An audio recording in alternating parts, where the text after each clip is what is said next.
Well, after interest on drawings, we'll take the next topic, that is managers or partners commission.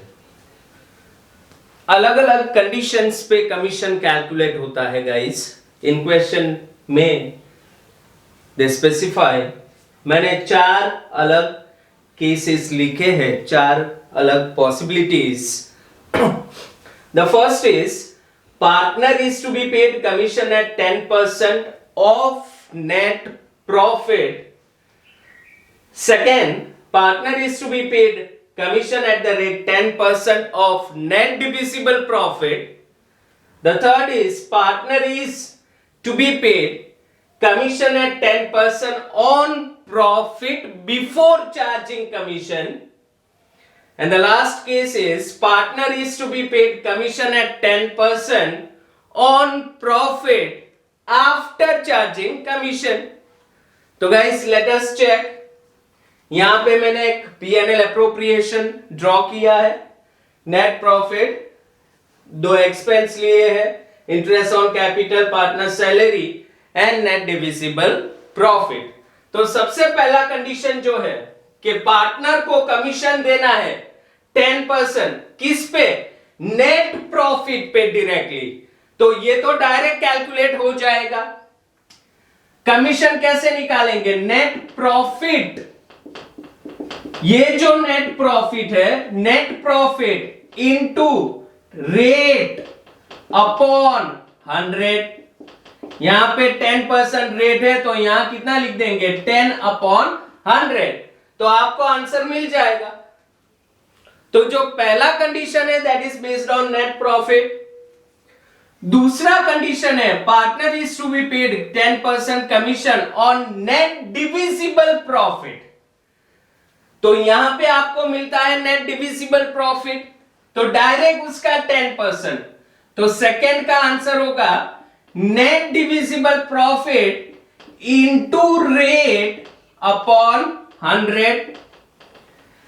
यहां पे जो net divisible profit आपको मिला into rate कितना है? 10%. तो इनटू 10 अपॉन 100. तो पहले 2 केसेस हो गए. अब तीसरा case, partner is paid commission at the rate 10% on profit before charging commission and profit after charging commission. Last में आफ्टर चार्जिंग कमीशन है, थर्ड में बिफोर चार्जिंग है. तो फर्स्ट वी अंडरस्टैंड कि what is the meaning of the term profit before charging commission and profit after charging commission. Profit before charging commission, charging का मतलब होता है डिडक्टिंग. तो थर्ड केस में आपको कमीशन देना है 10% कमीशन, लेकिन कौन से प्रॉफिट पे? Before charging, before deducting. ये जो आपने प्रॉफिट निकाला है, जिसको आप नेट डिविजिबल प्रॉफिट टर्म करते हो, वो प्रॉफिट में से अभी तक हमने कमीशन डिडक्ट नहीं किया. क्या डिडक्ट किया हमने? Interest on capital and partner salary. अभी तक कमीशन इसमें से डिडक्ट नहीं किया. तो ये जो नेट डिविजिबल प्रॉफिट है उसको हम प्रॉफिट बिफोर चार्जिंग कमीशन भी बोल सकते हैं. तो this net divisible profit will be also termed as profit before charging commission. See guys, third case है partner is to be paid commission at 10% on profit before charging commission. Profit before charging commission का मतलब जो profit में से आपने अभी तक commission deduct नहीं किया. प्रॉफिट बिफोर डिडक्टिंग कमीशन, तो ये प्रॉफिट में से हमने कमीशन डिडक्ट नहीं किया, तो ये प्रॉफिट को हम क्या बोलेंगे? Profit before charging commission. इसका मतलब net divisible profit is also termed as profit before charging commission. तो इस पे ही डायरेक्टली 10% देना है. तो थर्ड का आंसर होगा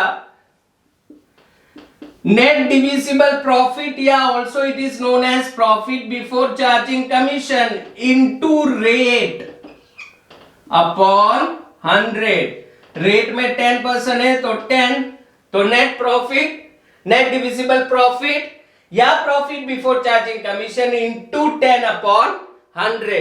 now the last case, partner is paid commission at the rate 10% on which profit? On profit after charging. On profit after charging commission. मतलब after deducting commission. तो कमीशन तो हमें पता नहीं है. अगर हमें कमीशन पता होता तो हम profit after charging commission find कर सकते थे, लेकिन कमीशन तो हमें पता नहीं है. तो अगर हमको कमीशन पता नहीं है तो हम प्रॉफिट आफ्टर चार्जिंग या profit after deducting commission find नहीं कर सकते. Try to understand guys.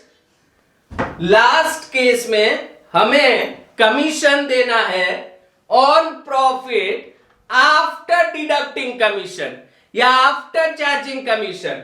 हमारे पास तो कमीशन है नहीं, कमीशन तो फाइंड करना है. तो how can we calculate profit after charging commission? इसीलिए यहां पे हम एजम्पशन में जाएंगे. लेट प्रॉफिट आफ्टर चार्जिंग या after deducting commission be 100. Guys मैंने 100 एज्यूम कर लिया. लेट प्रॉफिट आफ्टर डिडक्टिंग या आफ्टर चार्जिंग कमीशन भी 100. अब कमीशन कितना देना है? 10%. किस पे? After charging. तो कमीशन कितना होगा यहां पे? 10. इसका ही डायरेक्ट 100 का 10%, 10 रुपया. तो ये दोनों को अगर हम ऐड करें तो विल गेट 110. एंड ये क्या मिलेगा आपको? Profit before charging commission. What you get? Profit before charging commission. Guys again understand this assumption. I assumed 100 as profit after charging commission, मतलब प्रॉफिट आफ्टर डिडक्टिंग कमीशन मैंने 100 ले लिया. कमीशन उस पे कितना देना है? 10%, मतलब 10 रुपया. तो 100 प्लस 10, 110. वो क्या होगा? Profit before charging commission. हमारे पास क्या है? Profit before charging commission. तो अब अगर profit before charging commission is 110, तो कमीशन इज हाउ मच? 10. तो अगर हमारे पास प्रॉफिट बिफोर चार्जिंग कमीशन यहां पे से फॉर एग्जांपल 50,000 है, अगर profit before charging commission is 50,000, then what will be commission? तो based on this equation जो फॉर्मूला बनता है वो 50,000 into 10 upon 110. तो यही फॉर्मूला डायरेक्टली हम यहां पे लिखते हैं. अगर आपको कमीशन देना है लेकिन on the profit which is after deducting manager's commission या पार्टनर्स कमीशन, तो your formula will be profit before charging commission या net divisible profit into rate upon 100 plus rate. Upon what? 100 plus rate. ये important है guys. If you are supposed to give commission, allow commission on profit before charging, तो directly into rate upon 100.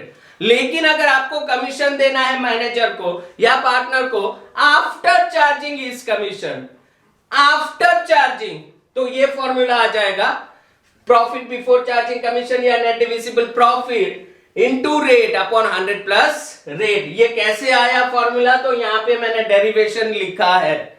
So guys this was how we calculate manager या partners commission.